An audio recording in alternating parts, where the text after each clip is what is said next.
Good morning, all participants. Today we start with the session from Dr. Madhuri Joshi ma'am. The topic is image compression, the quality perspective. The next session will be at 11:30 a.m. by Dr. Rege madam. Then in the afternoon session, we have some of the interesting sessions coming from the persons from the industry, and the last session again by Professor Manesh Kokre sir. Once again, I welcome you all and hand over to Amruta ma'am for introduction. Welcome everyone. Thank you for joining us for today's first session of Signal, Image and Video Processing, a Practical Approach 2020. My name is Amruta Mohite. Today, we are presenting an image compression technique, quality of compressed images, presented by Dr. Madhuri Joshi ma'am. Just a little housekeeping before we get started. If you have any questions during the presentation, please type them into the question box into our control panel. I'll be bring them up during the presentation, and we will also have the time for the questions at the end. Now, without further ado, we will turn the time over to the Madhuri ma'am. A short introduction of ma'am. Madhuri Joshi is a doctorate and was Professor of Electronics and Telecommunication Engineering, College of Engineering, Pune, COEP. Now she has more than 40 years of teaching experience as well as a research experience. Her research interests are in the field of signal and image processing. Dr. Joshi has been Commonwealth Scholar for the research at University of Manchester Institute of Science and Technology, Manchester, UK, and a recipient of the following data: Best Teacher Award from the Government of Maharashtra, India, IETE Professor SVC, IIA Memorial Gold Medal for the Excellence in Research, the Award for Excellence in the Telecom Education. She has authored 4 books. She has published more than 150 papers, including 40 at the international level. She has guided 13 PhD and 60 MTech successfully. She is a fellow of IET UK, senior member of IEEE, FIE, FIET India, life member of IST, alumni of COEP. She has been founder and achieved chair of IET Pune, Allen for last 6 years. Now, I request Dr. Madhuri ma'am to start the session. Ma'am, please. Thank you, Amruta, for so nice introduction. At the onset, I am also, of course, very much thankful to Professor Sapkar and all the organizers and everybody for giving me opportunity to present my lecture on image compression with a quality perspective today.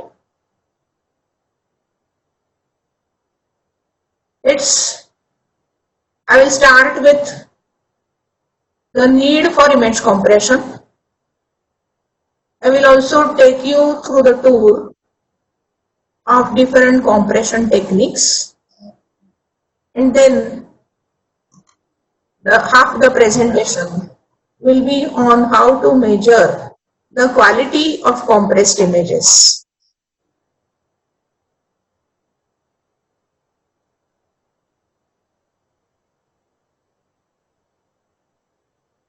Introduction to image compression, image compression taxonomy, JPEG compression, quality analysis.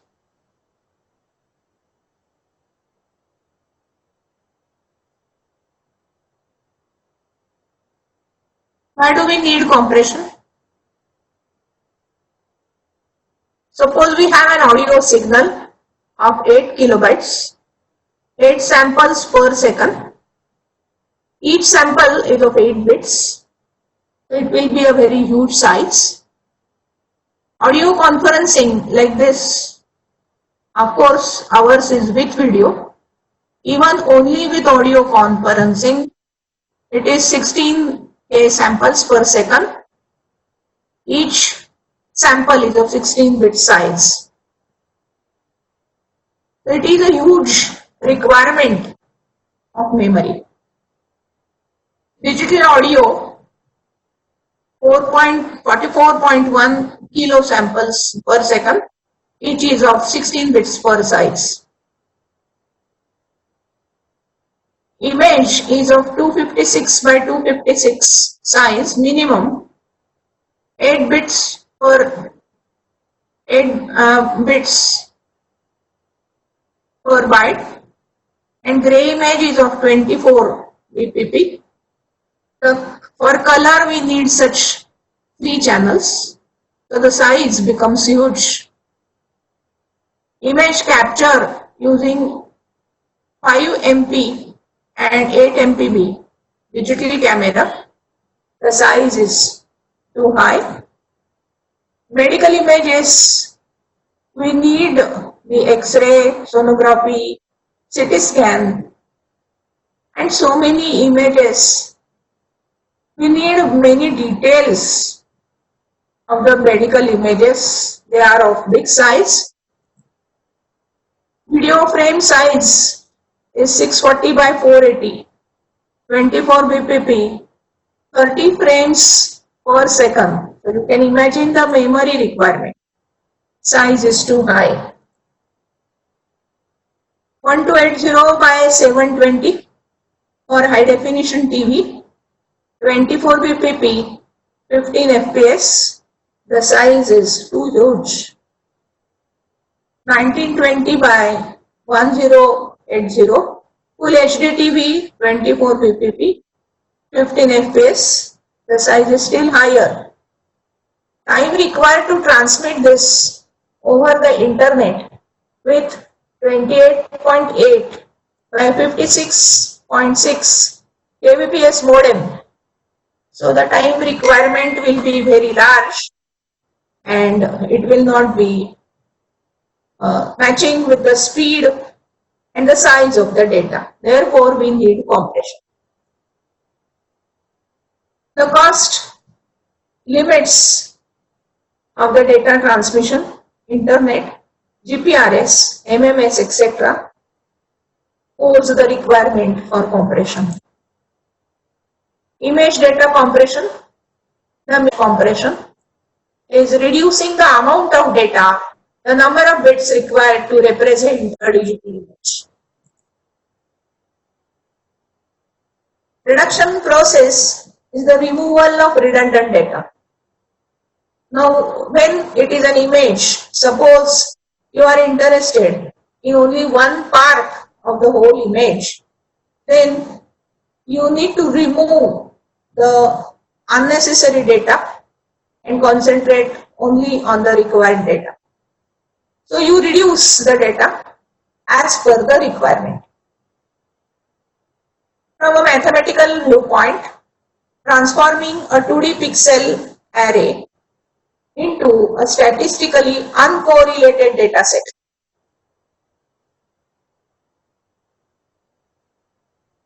You remove the irrelevant data, so you have a data reduction.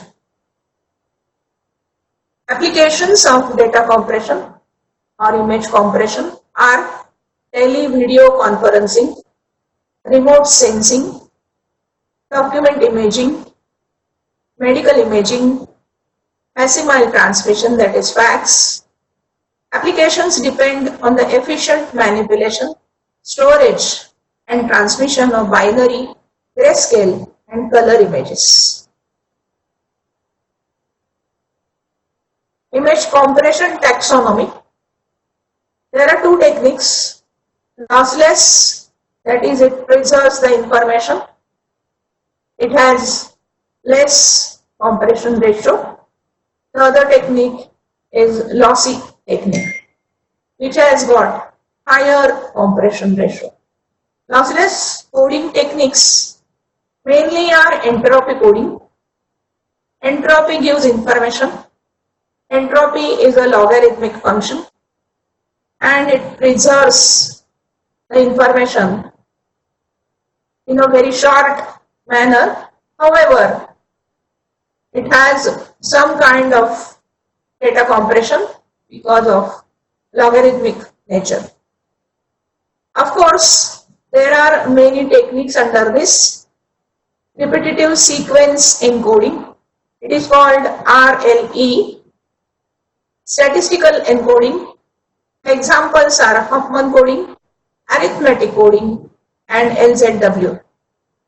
Lossless predictive coding, one of the examples is DPCM. Bit plane encoding, bit by bit or bit plane by plane, you encode the information. Lossy techniques, these are source coding. You treat the image blockwise and truncate the required information and make the unimportant information irrelevant, and thus you can achieve compression. Lossy predictive, DPCM is one of the examples. So predict how much loss you can afford and accordingly go on compressing the image step by step and stop when you predict that yes, this much loss is okay. Beyond this, I cannot afford to lose the data. Transform coding is you transform from one domain to another and thus you achieve compression. Discrete cosine transform, discrete Fourier transform, and Hadamard transform are the examples. Subband coding is you divide the image into different frequency bands by using filters, and thus each of the subband you can code separately and thus you can achieve compression. Subband coding has an advantage that you can make required frequency contents available and you can filter out the unrequired frequency contents and thus achieve compression. Wavelet compression is also another technique of subband image compression.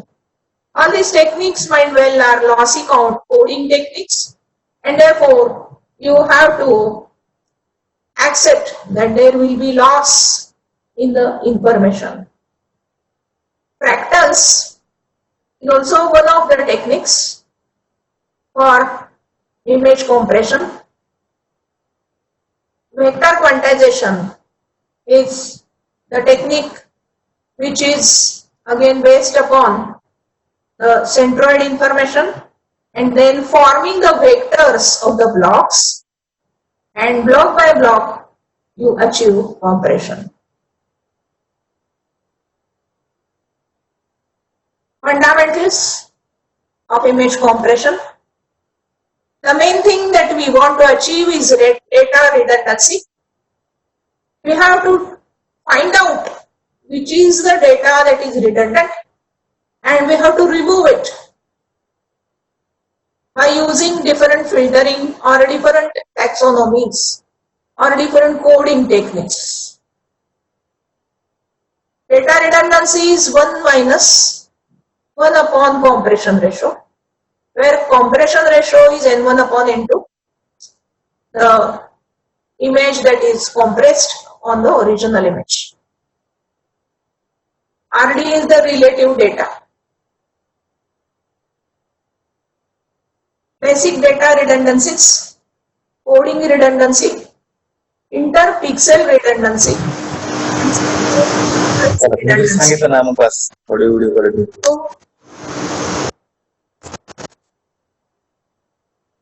Coding redundancy is, of course, when you code as per the requirements of spatial or spatial images, and you can make the different frequencies redundant or different adjacent interpixel you can make redundant. You need not use each and every pixel, but you can select some pixels and make some of them redundant. Psychovisual is the human visual based system. So if you think that you can recognize a particular person, like those who know me can recognize me even if I have changed my hairstyle. So it's sufficient to know that this is M.A. Joshi speaking. So why you need some other data around? So such kind of audio or visual systems are sufficient for particular application. Coding redundancy. You can use histogram for construction of codes in order to reduce the amount of data to represent an image. The probability and the histogram can be related. PR of Rk is equal to Nk by N, or K going from 0 to L minus 1. If the number of bits used to represent each value of Rk, hello?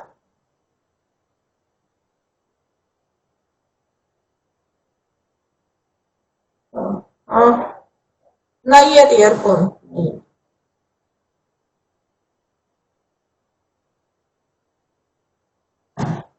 If the number of bits used to represent each value of Rk is IRK, the average number of bits required to represent each pixel is the total number of bits required to code an M by N image is M into N into L average, where L average is sigma going from 0 to L minus 1, L of Rk, PR of Rk. Example is, if you have a data which is 33333, and if you code it using 7 bits, then the PRRK is 0.19 for 0, 1 by 7, 0.25, and so on, using 7 bits. If you code it with 3 bits, then you have the coding possible as shown as code 1. If you code it with variable length coding, for some data you can code it using only 2 bits. However, for some other data you need 3 bits, 4 bits, 5 bits or 6 bits, which is an example of variable length coding. So you need not keep the number of bits same for all the data. With variable length coding, you can achieve more compression compared to the fixed length coding. The average number of bits required to code an image is 2.7 and the compression ratio is 1.11 with variable length encoding. Interpixel redundancy.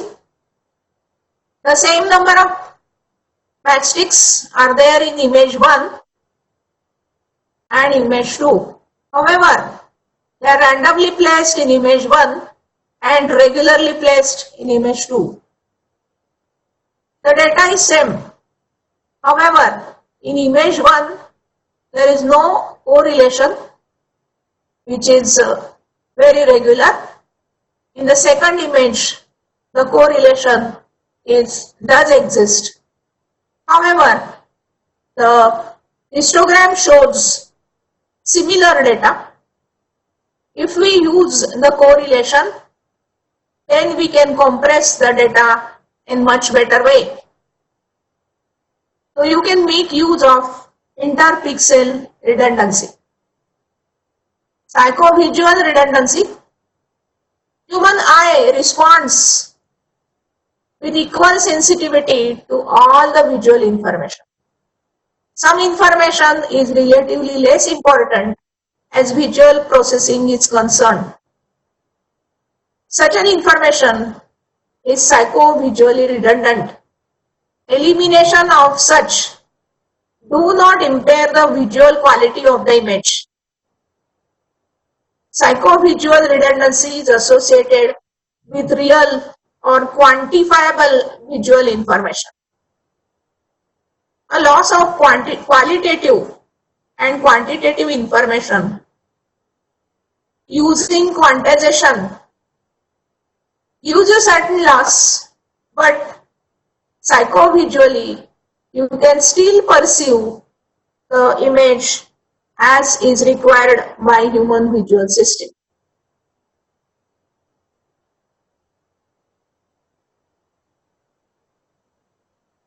It of course suggests that you can amplify a broad range of input values to be restricted to go to the output. Source encoder, there is a mapper, quantizer, symbol encoder going to the channel. At the decoder, the information, compressed information coming at the input is decoded by the source decoder, and there is an inverse mapping to get back the image. Of course, the image f cap xy is not exactly the same as fxy. It has certain losses. Lossy compression. Here we expect large amount of losses acceptable. The transform coding gives you energy compaction, e-correlation, and the data is separable, and data symmetry has been used for compression. The general technique says that divide the image into n by n blocks, forward transform, quantize the data, and then use the symbol encoder to encode the image. At the receiving end, symbol decoder, inverse transform, and then merge n by n sub images.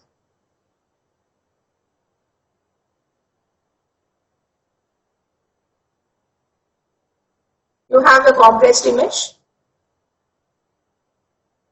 and then the merging of inverse transformed decoded images.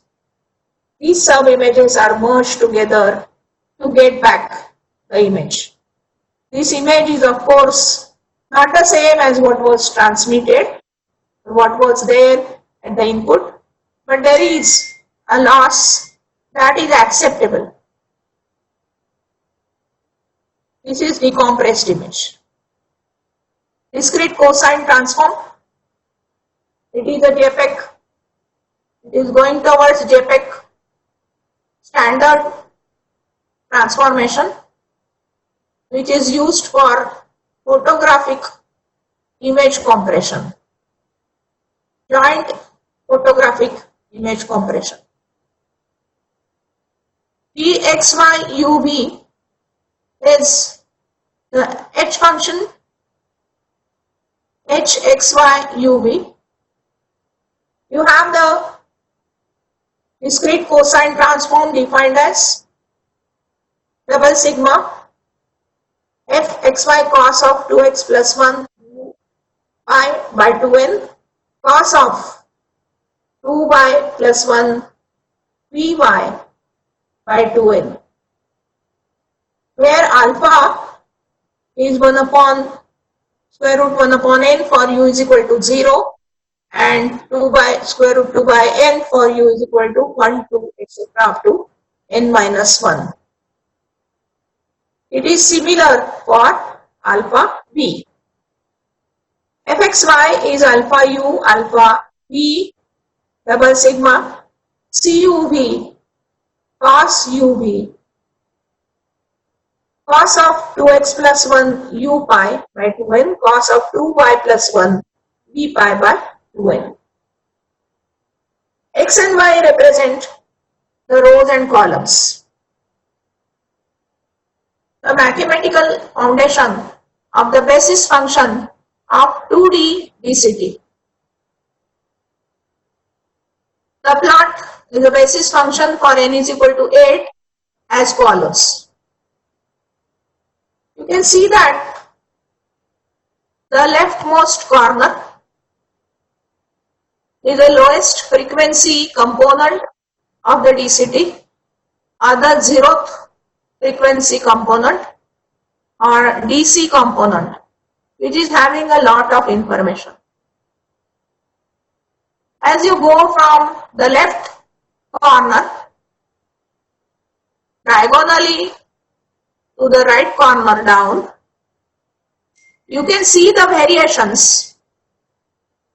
There is a slight variation and the frequencies are divided into number of parts and therefore there is slight compression. As you move on, there is further subdivision and therefore there is more compression, still more compression, higher compression and so on. And at the last end, the information is very high frequency information and therefore there is a lot of compression. Row wise and column wise, you have the information which is being compressed step by step, and the highest compression is on the right corner of the image. This is called the basis function, which is the filter function for having two-dimensional DCT. DC coefficient, low frequency region, high frequency region. So you can distinctly separate out the low frequency and high frequency region apart from the DC coefficient.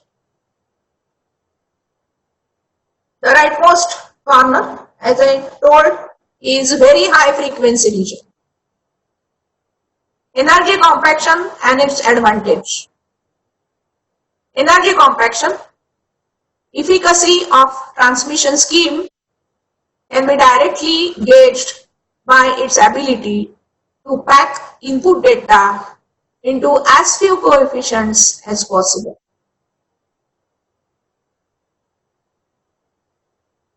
The image contains number of edges, sharp edges and sharp intensity variations.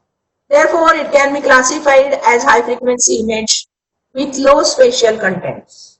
However, the image data exhibits high correlation, which is exploited by DCT algorithm to provide very good energy compaction.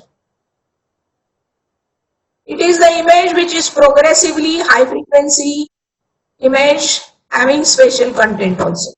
Consequently, the transform coefficients are spread over low frequency as well as high frequencies. Advantage: this allows the quantizer to discard the coefficients with relatively small amplitudes without introducing visual distortion in the reconstructed image. DCT exhibits an excellent energy compaction for highly correlated data images.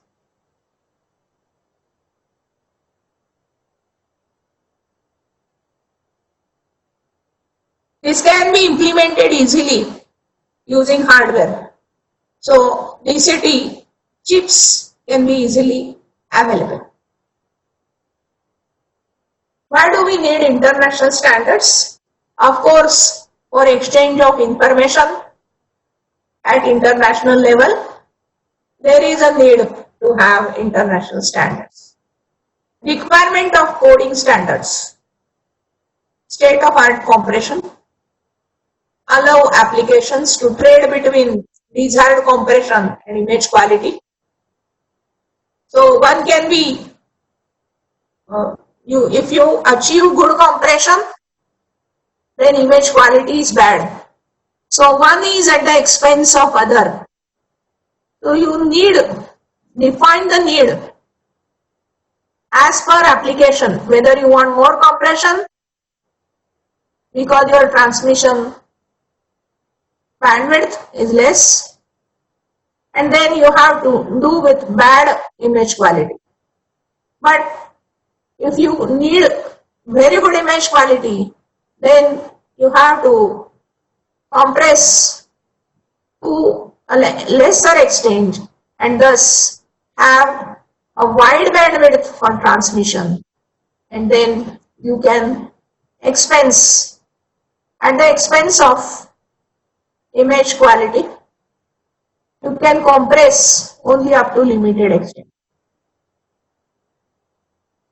Work independently of image type, image source, image content, color space, dimensions, pixel resolutions, etc. So that is the requirement of coding standard. Low complexity hardware implementations. Modest software computational complexity. Allow both the sequential and progressive coding. JPEG coding standard. The short form is from Joint Photographic Expert Group, therefore it is called JPEG. One of the most widely used and known standards for lossy image compression. It is International Standard Organization plus ITU E. E.81 is dated 18th September 1992. That is a standard. It defines 3 different coding schemes: lossy baseline coding, DCT based, an extended coding system for greater compression, higher precision, or progressive reconstruction applications, and it is also there is a JPEG LS.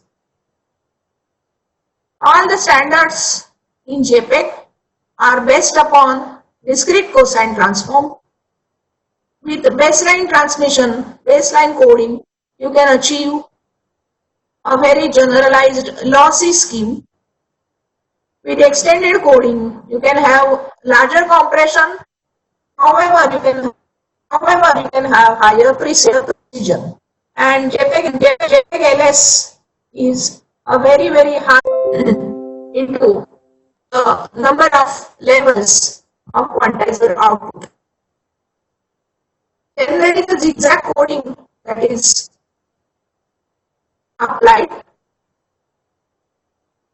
A coding table is again an input depending upon what information you want to retain, and accordingly enter a coder is designed to give the compressed image. There is a loss of information first at the quantizer, but this is known as we have given the quantization table as input. Other loss is that entropy coder. Here also we know that some of the information we are expecting to be losing, and therefore we have compression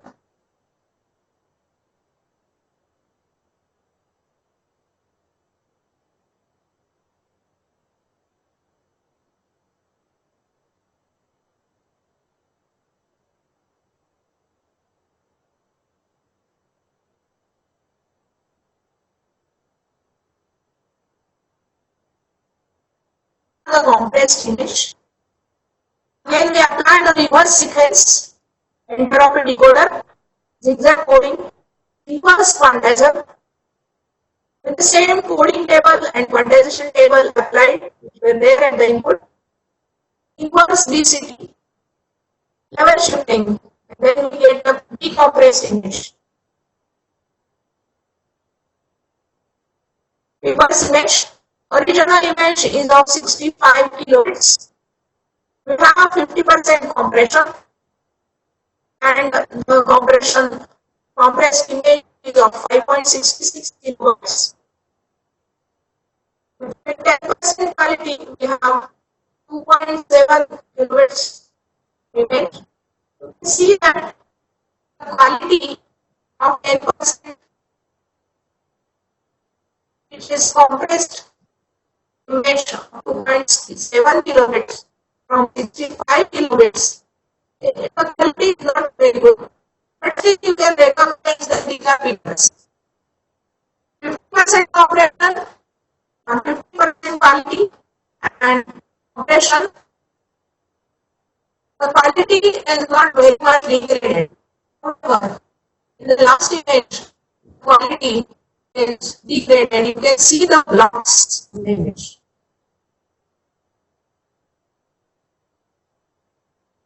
Image compression using vector quantization.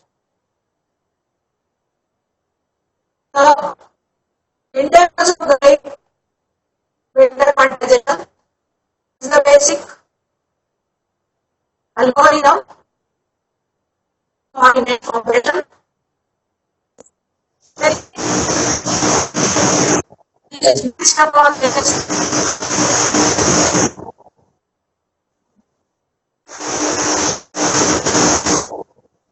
Codebook is required. Break.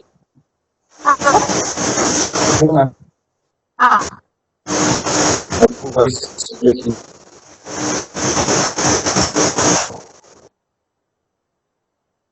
But still I am very near to the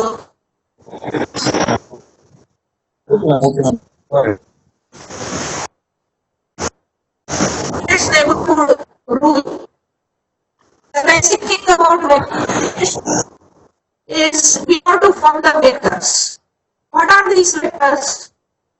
You take a block of an image, 8 by 8, say 8 by 8 block of image, and find some common rule. Say, when each pixel is around the centroid of the block, and it is slightly away from the centroid. If having a gray level which is near to the centroid, and how much near to the centroid defines the vector. Each pixel value is some distance away from the centroid. So you find the difference between the centroid and the actual pixel value, and that forms the vector. We need a vector because we need the position of the pixel as well as the gray value of that pixel. You need not store gray value of each and every pixel. Instead, you only set the vectors from the centroid to the actual pixel, and all these vectors together will decide how much is the distance of the neighbor or the centroid with respect to that pixel. In such a way, you design the codebook. You can decide the codebook by different methods. However, the basic method is the nearest neighborhood, and that is designed by Linde, Bozo, Gray, Nasrabadi, and King. You need to send only the index of that vector. You need not send whole the vector. You need only the index through the channel. At the receiving end, the code book is already available, and you just point to the particular pixel, to the particular vector by the index I that is transmitted and received by the lookup table. The lookup table reconstructs the image by having the information about the index, and thus it replenishes the actual output image by pointing to that table and getting the information about the position and the gray level of that pixel. So the image can be reconstructed at the output by using the index of the vector to give the position, as well as the amplitude of the vector gives the actual gray value of the pixel. In such a way, you can reconstruct the image at the output. While you are forming the vector, you may lose some data, and the same data is there available at the receiving end also. You decide how much data you can lose and still have the good quality, and accordingly you can achieve image compression as well as the acceptable image quality.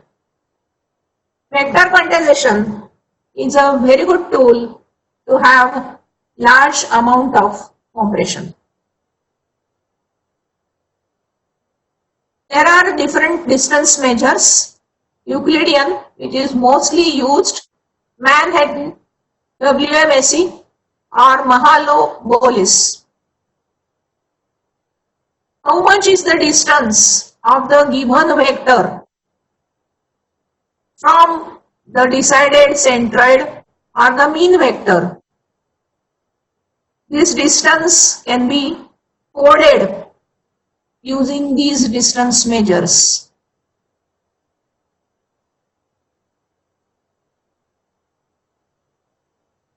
This is encoder, this is decoder. The overall system is a vector quantizer. The encoder E performs mapping of k-dimensional space Rk into a set, image set I. Decoder D maps index set I into finite subset C, that is the code book. N is equal to code book size. K is a vector dimension. Phi I is the code book vector. Bit rate is R is equal to log to the base 2 N upon K, that is a vector dimension. Why vector quantization? It is effective, efficient, secure, because you have already the data or the code book and the input as well as output. It is widely used compression techniques over 2 decades.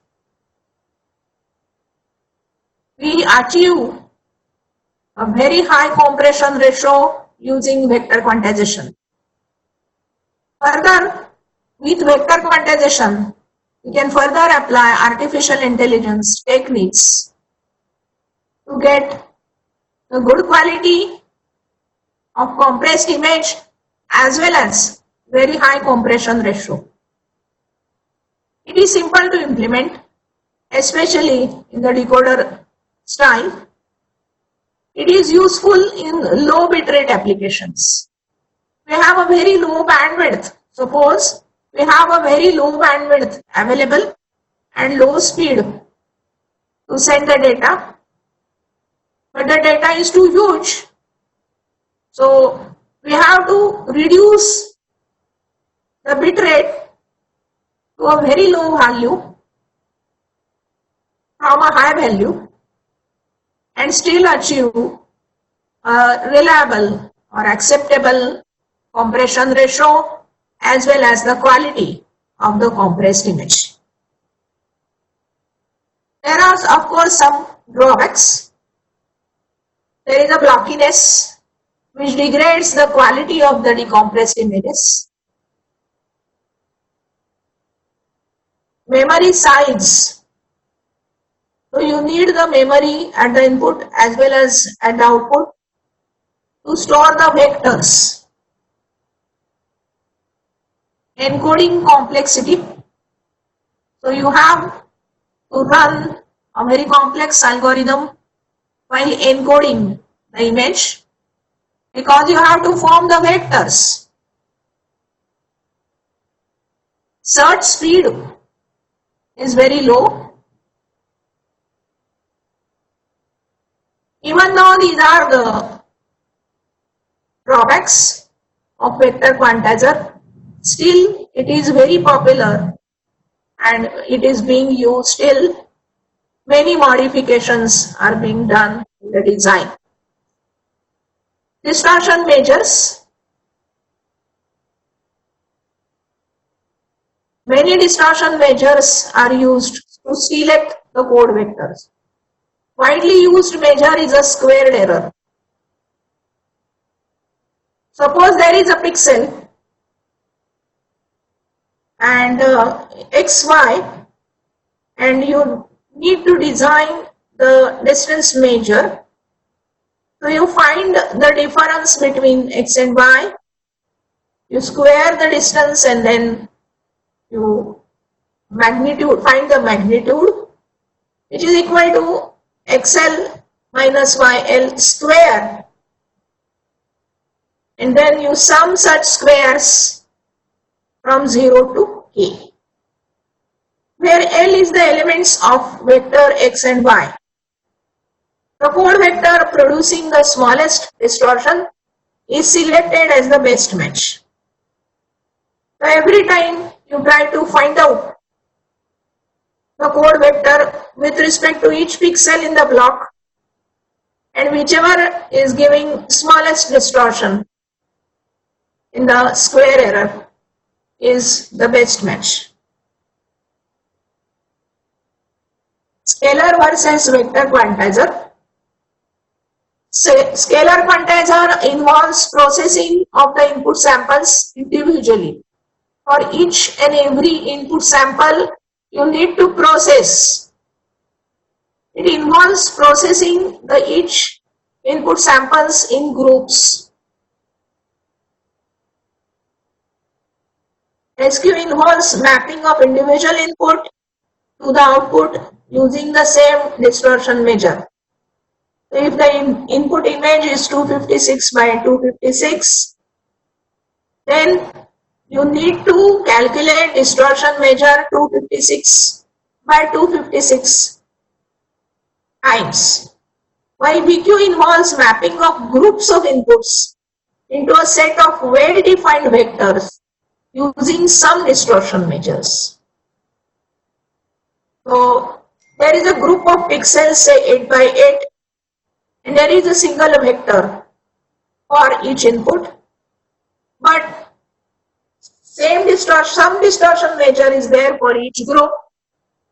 So the actual processing is reduced by 8 by 8, that is by 64. Compared to scalar quantization, vector quantization requires less number of searches. VQ can be considered as pattern recognizer. Here the input pattern is approximated by a predetermined set of standard patterns. Fractional value of resolution that is achievable for low bitrate applications. Performance of the compression or quality of decompressed image solely depends upon the design of codebook. So one has to be very careful while designing the codebook to get the desired compression ratio, at the same time the desired quality of the compressed image.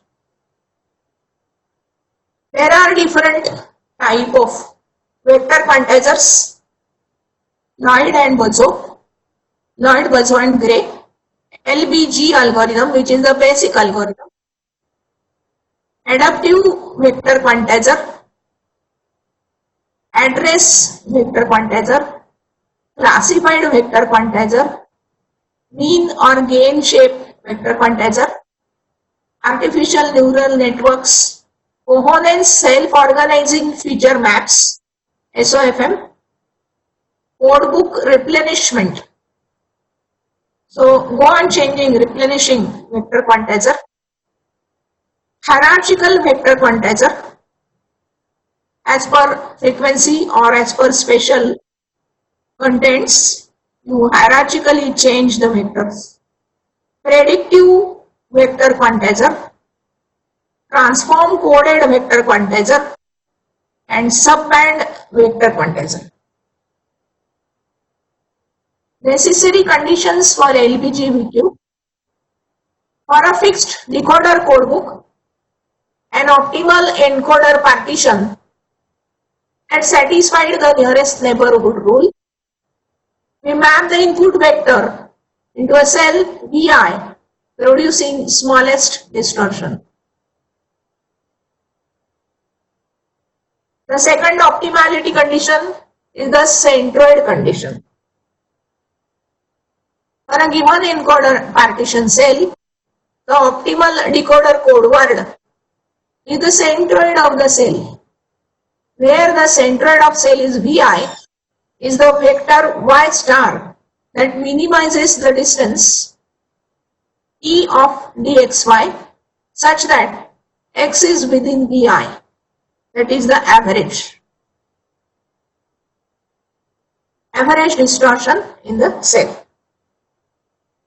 Y star is 1 upon magnitude of Vi, sigma xl, where L goes from 0 to Vi. It is a generalization of scalar quantizer design algorithm which is introduced by Lloyd. It is also generalized Lloyd algorithm or GLA, generalized LA. LBG algorithm. Start with a large training set which is greater than the size of the image. First select n initial code vectors randomly and form a random codebook. Encode all the training vectors using initial codebook. It is assigning subset of training vectors. So now you have reduced your codebook. The centroid is computed for each cell. The cell may be 8 by 8 or 16 by 16 as desired. The centroids are used to form an updated codebook. Now codebook is further reduced in size. The process is repeated till convergence takes place. So each time compare the actual pixel with the centroid and put the difference into the codebook. So take the second pixel and again find out the difference between centroid and the pixel and update the codebook. In such a way, vectors are formed till the process converges to a vector which is a minimum vector. For termination, we already have set the threshold of distortion which is allowed after compression, and then we minimize this distortion till the threshold and then we terminate the process. So with number of iterations, with the allowed average distortion, we go on iterating. LBG algorithm, there is splitting technique. Take the centroid of entire training code vectors. Split the centroid perturbation of centroid by adding and subtracting perturbation vector epsilon. Encoding is done with these two centroids. A subset is formed. The centroid is computed and replaced. Again it is splitted into two more and encoding is done. The procedure is repeated till codebook of n code vectors is formed. It is symmetrically growing of codebook. Forming of the code vector and codebook, designing the codebook is the main central algorithm for designing a vector quantizer. Once the codebook is formed using certain technique, then your half of the work is over. At the receiving end, you just send these code vectors and which is already there, and while transmitting just send the index of the code vectors. So designing of codebook and then availability of this codebook on both the ends, and then just sending the index of the code vector. The complete process is very fast because the index is having a very small memory requirement. Now the first part of image compression techniques is over. Now if you have any questions, should I take it now or maybe after the complete presentation? As you decide, you can have right now also. So I think at the end of the session we will take questions. Okay. Please continue. Image quality. The compressed image.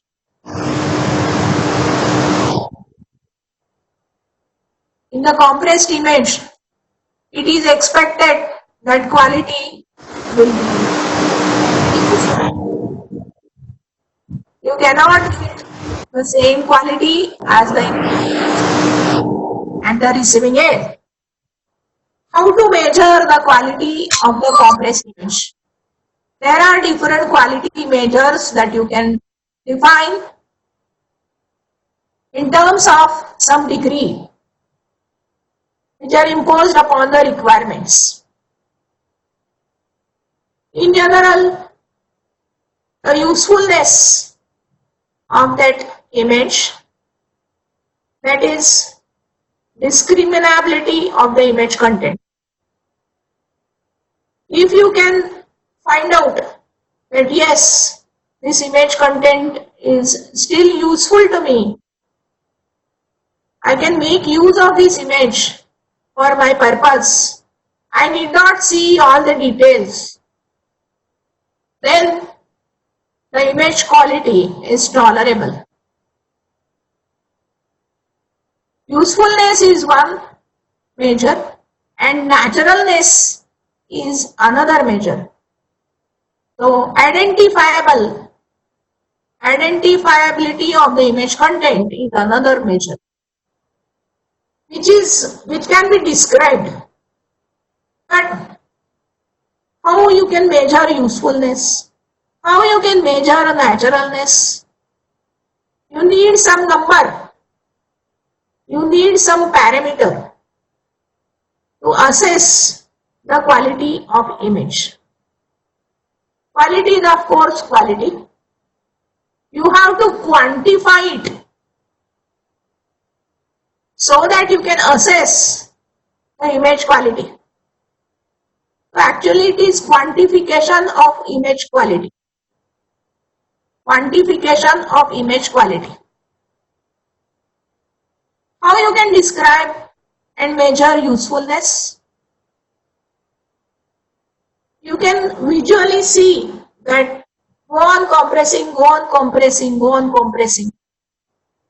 And at some compression ratio, you will find that now this image is useless. I cannot discriminate the objects.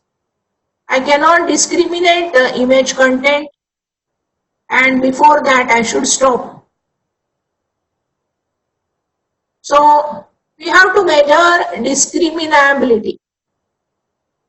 For discriminability, that is, you have to subtract the compressed image from the input image.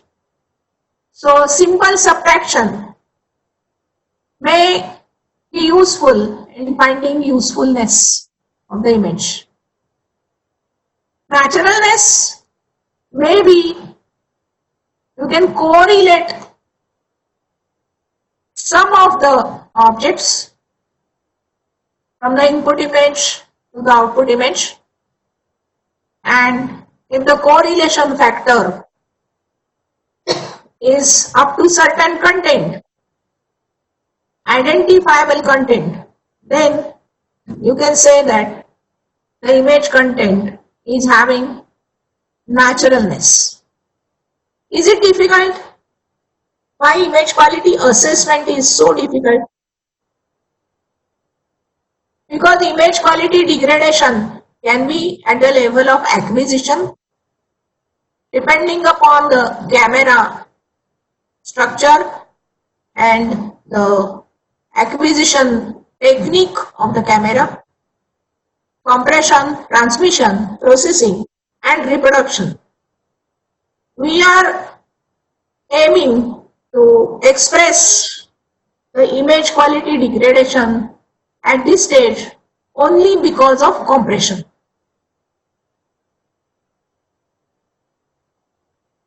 You can see that in the original scene, the sun is setting. In the second, there is a family standing there.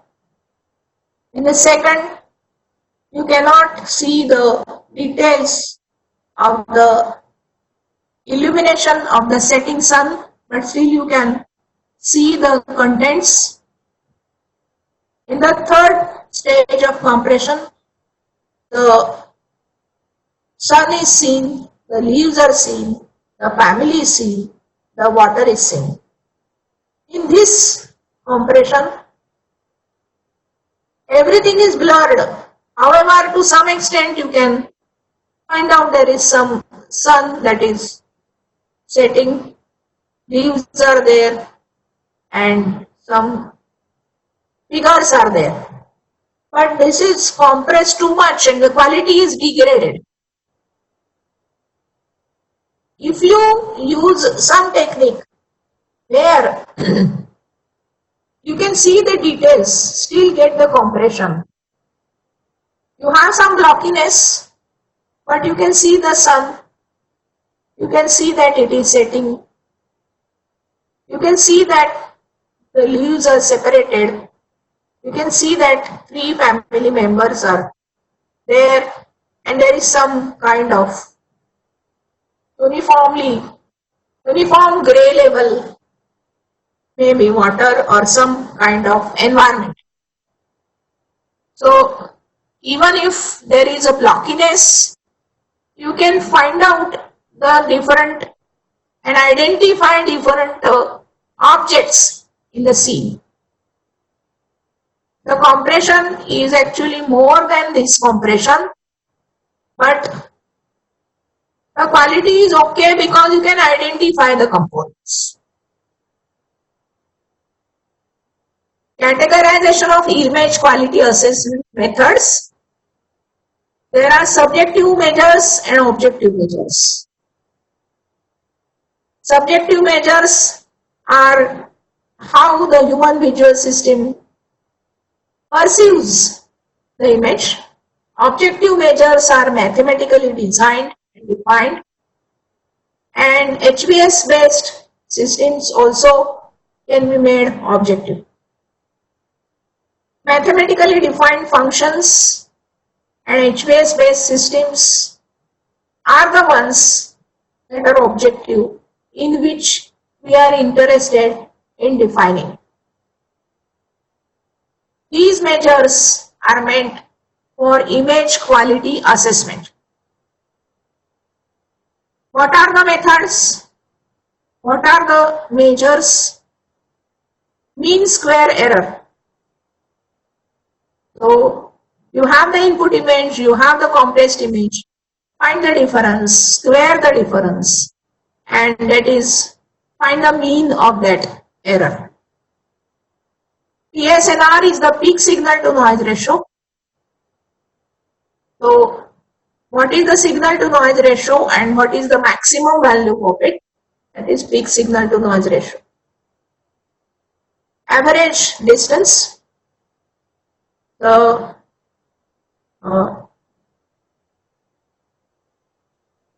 correlation, sequential correlation, LMSE,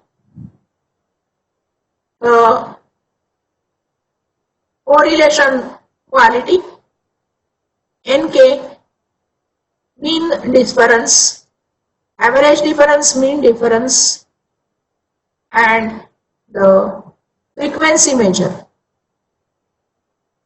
HVS based are universal quality index and MSSIM. SSIM is a correlation measure. So you correlate the input image with the compressed image pixel by pixel and then find the mean structural similarity index. Find the mean of it, and that is MSSIM. Universal quality index is a generalized quality measure for human visual system based quality assessment. Image quality assessment. You have three types in this. Full reference, that is, the full input image is available for you to compare with the compressed image, and you can correlate, you can find the difference, you can measure the quality by different measures and define it very clearly using mathematical measures. Reduced reference, that is, you have partial input image available and the compressed image is available. So all the parts of input image are not available. Still you have to assess the quality. That is reduced reference. And the third is most critical and difficult, which is no reference. So you go on predicting. So predictive techniques are the no reference techniques. These are artificially intelligent techniques that are used to measure the image quality. And widely used measures are MSE and PSNR, mean square error and peak signal to noise ratio. Group 1, which is not very consistent, average difference. SC is the structural content. Correlation of pixel based measures, these are consistent. Normalized cross correlation, correlation quality.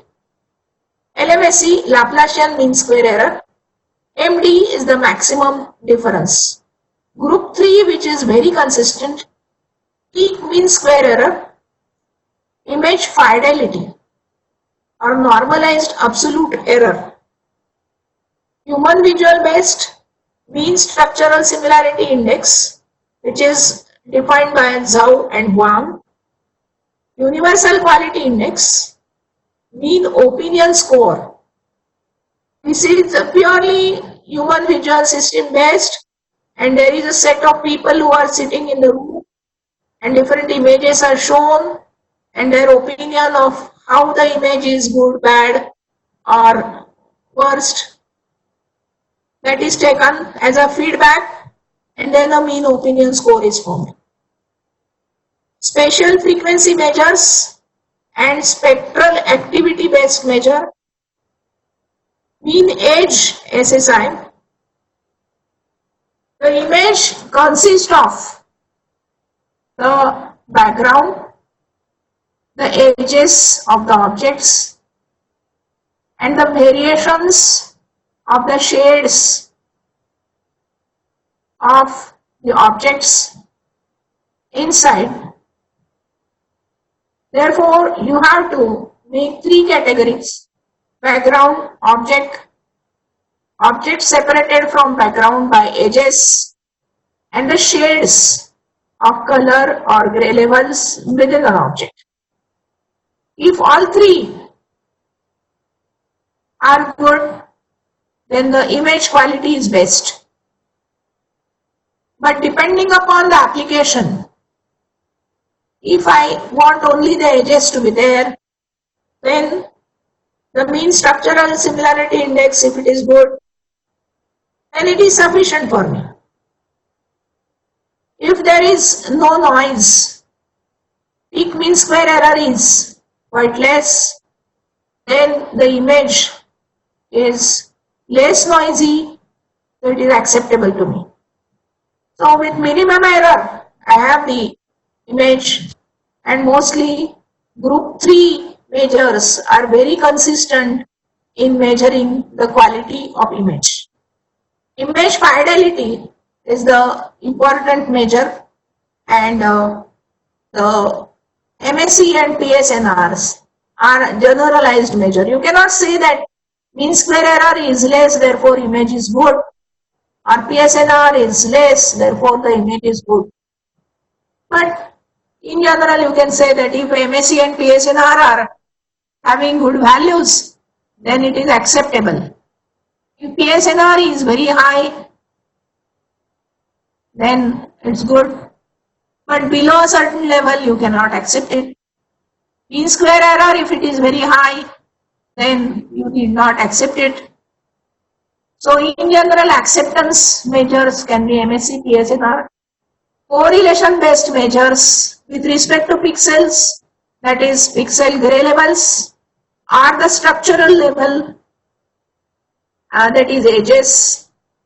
So you can measure the quality based upon non-consistent, that is OK, group 1, pixel measures, that is gray levels, correlating with input image, group 3, that is image fidelity is good, it is very consistent, then group 3 are the exact measures, very consistent, and structurally, that is at the edges, the image is quite good. Then you can define universal quality index. Further, a researcher can make combination of all these group errors and measures and define a new measure or go for new measure step by step. If it is acceptable by group 1, then go and check group 2. If it is okay, then go for group 3, and finally find out whether it is acceptable by human visual system. So you can make choice of either group 1, group 2, group 3 or HBS, or you can use all of them as per the application. And one can also define a new measure for measurement of quality. Objective quality measures, MSE and PSNR. MSE is mean square error. So find the difference, square it, sum it out, and then average. PSNR is 10 log to the base 10, L square by MSE. It is Minkowski metric.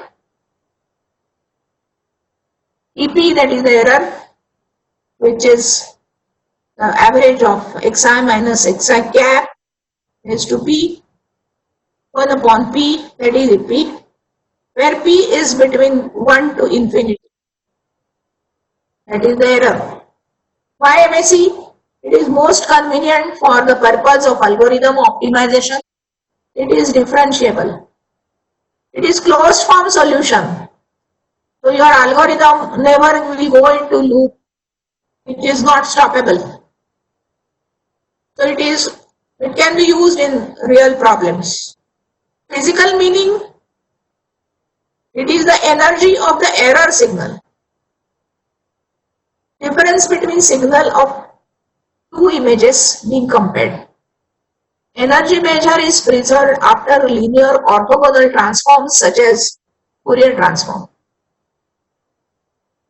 Image number 1, MSE is 7.97. Image 2, it is 143.05, and 3, it is 1231.2. So you can find out the MSE is better for the image 1, it is degraded for image 2, and it is still further degraded for image 3. PSNR is highest for the first image. So signal is high and the noise is less. For the second also, the PSNR is quite good.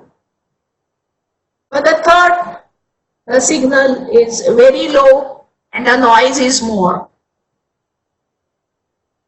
So you can use MSE and PSNR to define the quality of image.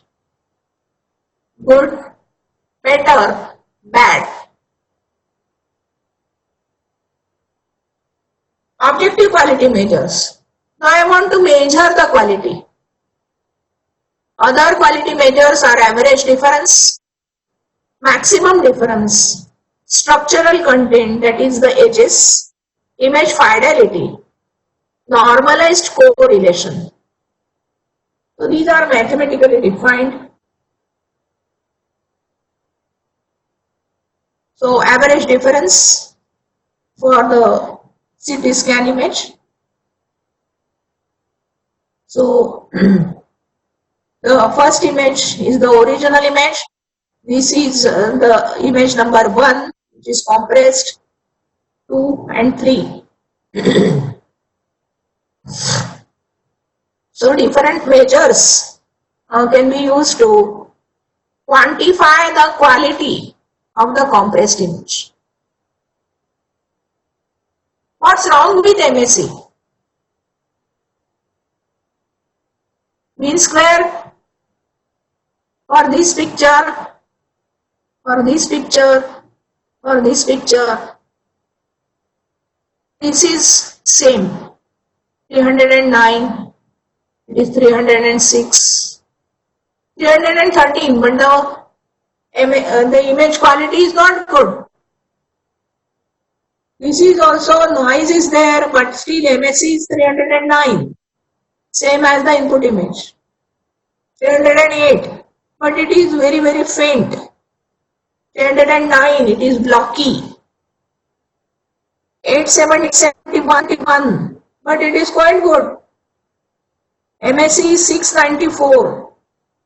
MSE is 590, way away from 309, but it is good. So MSE alone cannot be a quality measure. MSE does not reflect the way that human visual system perceives the image. Psychovisual features of HVS are not accounted for by mean square error. Structural similarity approach. So JPEG compressed image. This is the original image. JPEG, as we have seen, it is having blockiness. This is blurred image. This is mean shifted image. So the average value is shifted. Contrast stretch image. That is the difference between the black and white is stretched. So MSE is 181 for all images. It is not describing the structural similarity using MSE.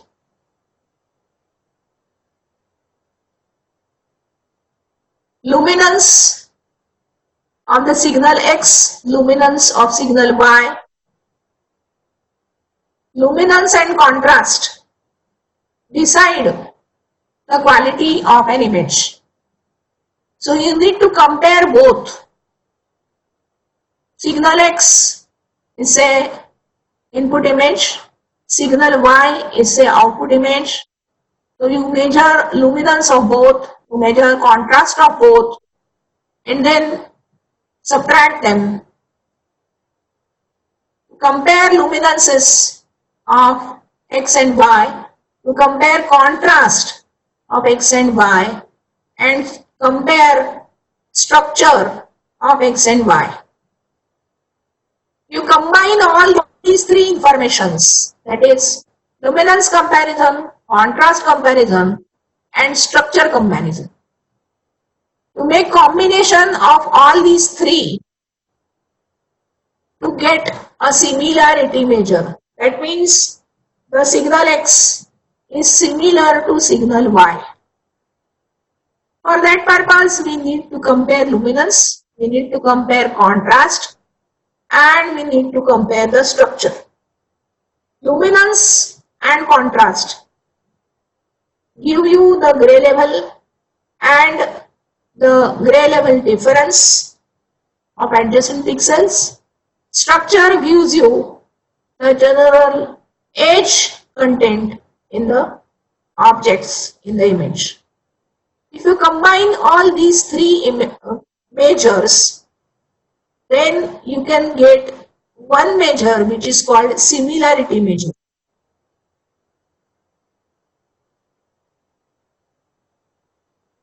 In general, it is not useful to only measure luminance, only measure the contrast or the structure. You need information of all three measures, that is luminance, contrast, and structure, to get a measure which is similarity measure, which is sufficient to give the idea of quality of image. These are some of the measures and their formulae. These you can find out from the reference books. There are bottom-up approach for image assessment, attempt to simulate the functional components in the human visual system. Goal is to build systems that work in the same way as human visual system, at least for the image quality assessment tasks. Top-down approach, it simulates HVS in a different way. The systems treat HVS as a black box, and not only the input-output relationship is of concern. The assessment of image quality is based upon human visual system. Mind well. You cannot design and simulate the functional components of visual system very easily. However, there can be an attempt to simulate HVS in a different way, treating it as a black box, and not only as input-output relationship is of concern. So a top-down approach is a more practical approach compared to bottom-up approach. Top-down approach, three knowledge sources are available: knowledge about HVS, knowledge about statistical properties of natural images, and knowledge about image distortions. If you have got three measures, three knowledge sources, then we can have a hypothesis. Reduced reference image quality assessment. Sender side, you have the reduced reference feature extractor. The original image features are extracted. Distortion channel is formed. Ancillary channel is formed to give you the side information. The distorted image is sent. Feature extraction is done. The reduced quality measures is the measure that is desired, and then the quality score is found out at the receiver side.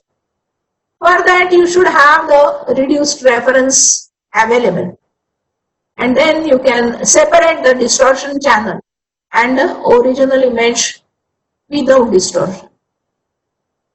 This is side information, and you can extract both these informations separately and then find out the quality score by subtracting them. Sender side, you have the reduced reference. At the receiver side, you have the distorted image where you have MSE and PSNR estimation. The reduced reference features are randomly selected pixels, and same randomly selected pixels are situated at same places at the output, and the distorted image is measuring the MSE and PSNR and estimating that at such positions, such is the value of MSE and PSNR. Wavelet based techniques. Wavelet, as you know, separates the different frequency channels, and thus you can select the required तुम्ही frequency आता channels. जिथे जे login आहे त्यांचं त्याच्यातूनच panellist करतो त्यांना. Hello? So generalized Gaussian density and KLD, look back Lipper distance. These are the two distance measures with respect to wavelet transform for different frequency channels. With wavelet transforms, we can find the subband coefficients, we can formulate the coefficient statistics, find out coefficient histogram, and then find out the GGD parameter estimation, similar for original and the reference image. We can then at the receiver end, for the distorted image, we can send back the features of the reduced reference and similarly find the distorted image with the same technique of finding subband coefficients, statistics, histogram, and then KLD estimation. Pulling of all these vectors, we can find the distortion measure. No reference. If we have no reference image quality, then we have to go for a generalized approach. We have the distorted image, that is the compressed image at the input. We have artifact measurement feature extraction. We found the feature vector, mathematical model of artificial neural net, and then estimate the quality score. We cannot get the exact quality assessment, but we get some general estimation of quality score. We cannot base this upon the features, manual features, but we have to form a mathematical model to fetch the features. Once the feature is estimated, then we can estimate the score, and that can be the quality measure of the image. Thank you so much. If you have any questions, those are welcome.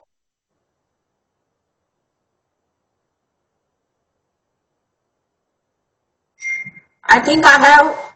Hello. Thank you, ma'am. Yeah. Thank you so much. A very nice session conducted by you on image compression technique and quality of compressed image. There are few questions, Tell ma'am. your name first. Yes, ma'am. My name is Supriya Kadam. Okay. Okay. Questions from the participants are Chandrapal Raut is asking, ma'am, define restoration model and noise model in image processing. Restoration and noise model. Yeah, this Yes, can be noise model. Okay. This can be noise model because there is a distortion in the image because of noise. Of course, if you want to separate the noise with others,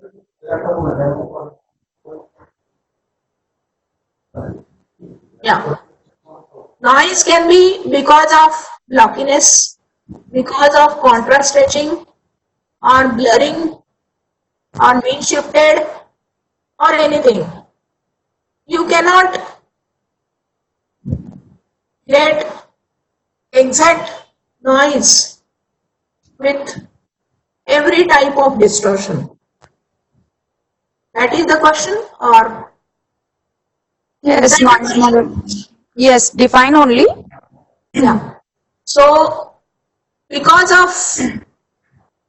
the blockiness, suppose you have got image E and there is definitely some noise in the image. This is Yes. the input image and there is Yes. an image E which is noisy. Yes. The noise may be because of anything. As there is a visually blockiness seen, so it seems that there is some approximation in the image. So you have to, if you have the original image and you have the blocky image, you can find the difference between them. You can correlate them pixel by pixel, or you can subtract, find the mean square, find PSNR, and then design the model. If it is a blurred image, then you can see the histogram of the image and then enhance the image pixel by pixel, and then till you reach the quality of input image. The stopping parameter could be quality. You can measure the quality of the input image. You can measure the quality of the blurred image. That is definitely should be measurable, not only by MSE, but you have to use the different parameters like structural similarity may be useful here. You have to decide which quality measure you have to use to define the quality. And you go on iterating the image till you get the desired quality as the original image. And that finds the model. Okay. Okay, ma'am. Is that Thank you, okay? ma'am. Yes, ma'am. Thank you, ma'am. One more question is it possible to implement HEVC compression in MATLAB? Yes, it's possible. Okay. Thank you. One more question is, ma'am. Kindly, HEVC is the compression that is used for video compression. okay. My presentation is only for static images. Okay. HEVC is for moving images. That Okay. can be done, I think, by Professor Sudhavne. Yes, ma'am. Yeah. Yes, ma'am. Thank you. But as far as my knowledge goes, HEVC can be implemented using MATLAB. Yeah. Yes, ma'am. One more question from Professor Aniket Joshi. Whether image compression technique is applicable to audio or speech compression? Yes. It is definitely. Audio compression also is requiring certain bandwidth, say 8 kbps. If we have a smaller bandwidth, then we can use the image compression. Another need for audio compression may be to match with the speed of video and images. We have to have the audio compression also along with video compression, and then you have to synchronize both of them.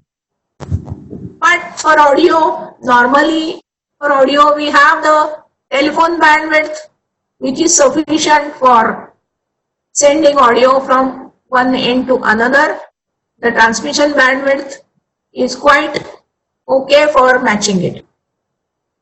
The main problem is for video because it is having a very high speed because of lot of data.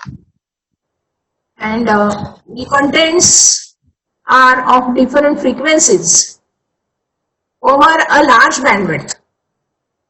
So compared to audio compression, video compression is more challenging. I mean to say. But same methods can be used, of course, for audio compression also. Okay. Thank you so much, ma'am. Now I hand over the charge to Professor Amruta, ma'am, for the vote of thanks. Okay. Madam Joshi, madam, thank you. Good morning all. Thank you. On behalf of entire team of Signal Image Video Processing, a Practical Approach 2020, I would like to thank Honorable Dr. Madhuri ma'am. Your years of research, your depth of understanding of user interface, and your ability to present a subject image compression technique is such an interesting way produce one of our most memorable session for our today for the audience. The subject integrates us. Thank you very much, ma'am, for your guidance. Thank you. Yeah, I would like to specially thank, and one more mention I would like to make. I got a phone call from Professor Sapkar 2 days back, and I said that yes, I will do this because I underwent a major brain surgery few months back, and I was not allowed to use the electronic gadgets for 7 to 8 months. But then now the doctor has allowed me to use electronic gadgets for some time. So I said, let us try. And it has given me a very good opportunity to test my brain as well as laptop after 8 months. And I am very happy to say that you will assess the quality of reconstruction of my brain. Thank you, madam. Thank you Thank so you. much. Thank you so much Thank you. for keeping me alive. Okay, thank you. Thank you very much.